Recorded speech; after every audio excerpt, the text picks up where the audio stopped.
Right, I'm inside the OEX Fox 2 version 2. I've been talking to my missus today about wild camping. Would she do it on her own? No, she wouldn't.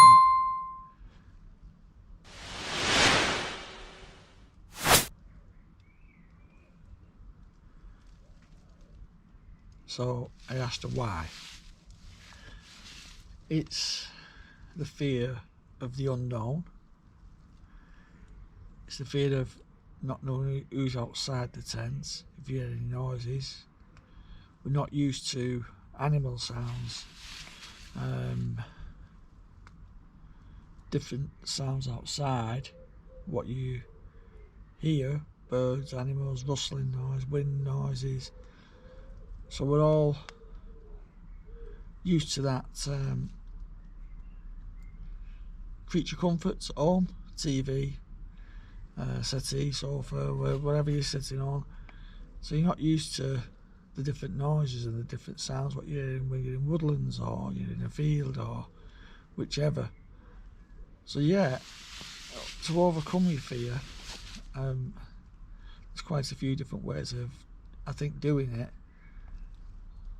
Just think to yourself, when you're in your tent or you're in your tarp,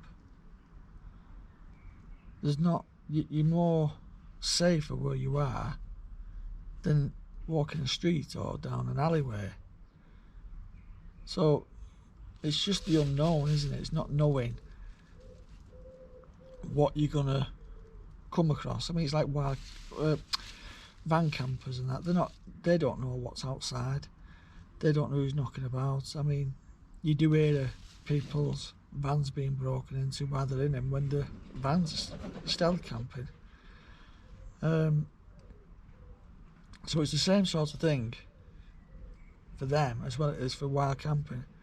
I mean, I went onto one the other night and I heard noises, but it was the dog's belly. But straight away you're thinking, what's that noise? What's that noise? But no, it is a fear. It is the unknown. You're out of your comfort zone. So yeah, I do understand it. But the more you do it, the more you go out and you enjoy it and you try it, the more you get used to them noises. Apparently there's apps on for sounds in the nature. I think you can record the sounds and then play it back and you can find out what it is. I mean, I don't know what the app is, it's just what I've heard. But yeah, it is a big fear of your first wild camp, especially on your own, solo wild camping. You haven't got anybody with you. Even if you took a dog with you, it's still the unknown of not knowing what's behind the canvas on the outside, not being able to look down straight away and see what's there, because you're inside. You have to unzip, take everything out, have a look round, and then you get your torch out, and then by that time they would have gone anywhere.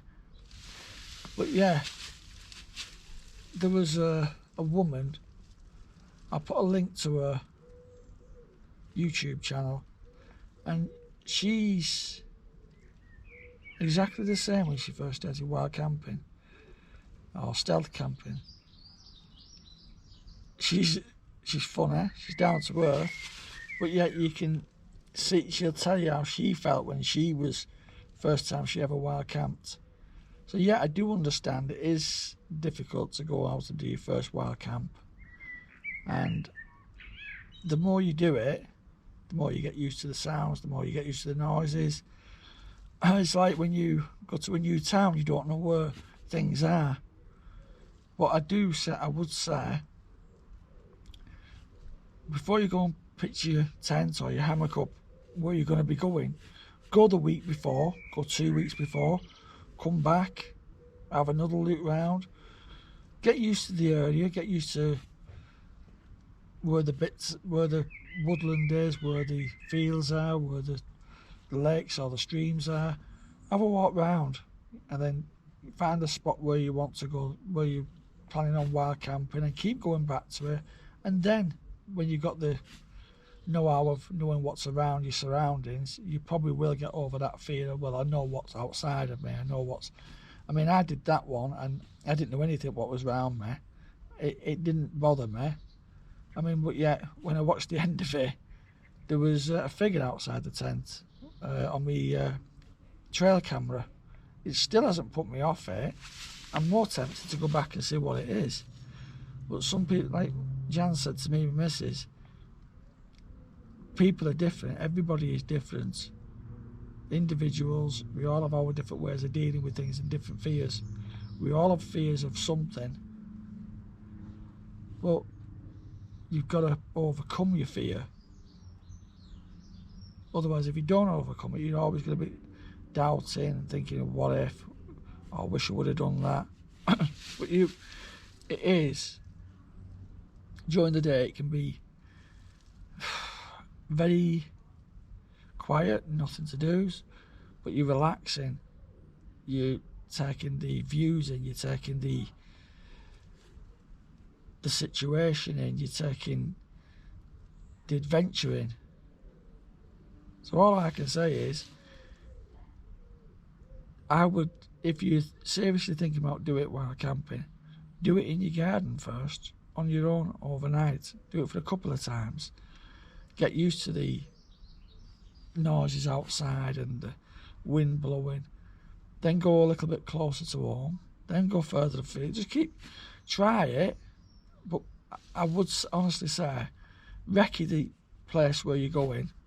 Have a look round before you pitch your tent up. Go during the day, pitch it up, have a look round. I mean, there was one gentleman who's basically, he packed everything up, went wild camping, did his cooking, did everything. And on the night time he heard a few noises and he was a bit out of his comfort zone, packed up and went home. But everybody is different. But I would recommend, if you're going to try wild camping, do it in your garden first. Do it on your own. Listen to the sounds. Do it for 3 or 4 times. And then once you've got used to that, just go and try one, a little bit local to you. You'll always find somewhere. Like I've done in my previous videos, I've found quite a few camping spots now where I could go local just to get a break away for the peace and quiet. I know they say you can hear all the noises outside and that's not peace and quiet.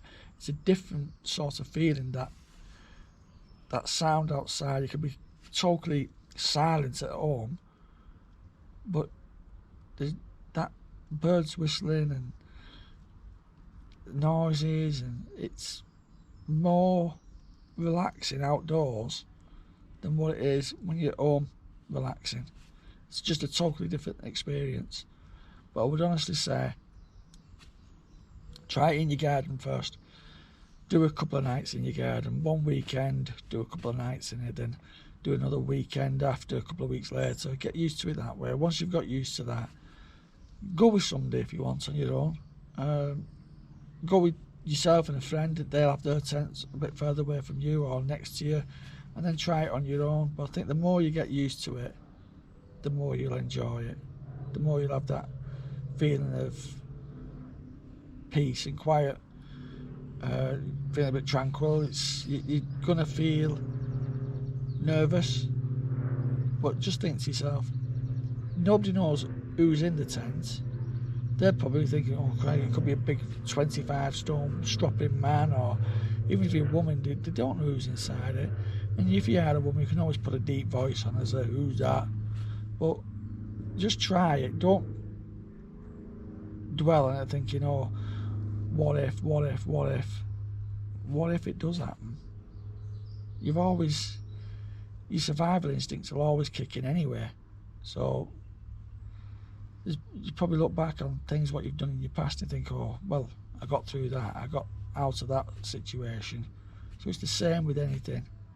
Just enjoy the wild camping, stealth camping, bushcrafting, learn new things, experience new things, and it's part of your life. It's absolutely brilliant. But while I'm on, I'm going to show you something what I bought. The little LED collars light for dogs, and it gives like a nice little glow, and everyone going up in the tent. At night time it gives quite a good bit of light off, flashes. So anyway, thanks for watching. Please hit the subscribe button, give us a like, give us a thumbs up, and get out there and start wild camping. So keep smiling. See you all soon on the next one. Bye for now.